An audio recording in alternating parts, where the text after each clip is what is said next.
কিছুক্ষণ আগে, ঘন্টা দুই আড়াইক আগে, বাংলাদেশে ঢাকায় একটি অত্যন্ত দুঃখজনক এবং জঘন্য একটি ঘটনা ঘটেছে।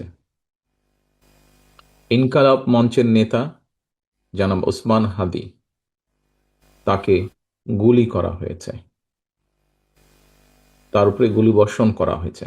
আমরা কিছুদিন আগে দেখেছি চট্টগ্রামে একইভাবে আমাদের আরেক প্রার্থীকে গুলি করা হয়েছিল। প্রিয় ভাই বোনেরা, প্রথমেই আমি এই ঘটনার জন্য তীব্র ঘৃণা এবং প্রতিবাদ জানাচ্ছি। আমাদের উচিত হবে সারা বাংলাদেশে গণতন্ত্রের পক্ষে যত মানুষ আছে প্রত্যেকটি মানুষের উচিত হবে এই ঘটনার তীব্র প্রতিবাদ এবং ঘৃণা জানানোর। আসো, আমাদের আজকের এই অনুষ্ঠান থেকে আমরা এই ঘটনার প্রতি তীব্র ঘৃণা এবং প্রতিবাদ জানাই এবং একই সাথে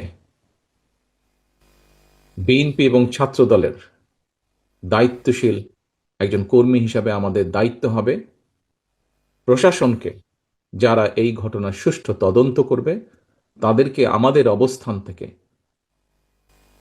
সহযোগিতা করার কোনো স্কোপ সুযোগ যদি থাকে, আমরা আমাদের সর্বোচ্চ সহযোগিতা করব, যাতে করে তারা প্রকৃত যে দোষী ব্যক্তি তাদেরকে খুঁজে বের করে দেশের আইন অনুযায়ী তাদেরকে শাস্তি প্রদান করতে পারে।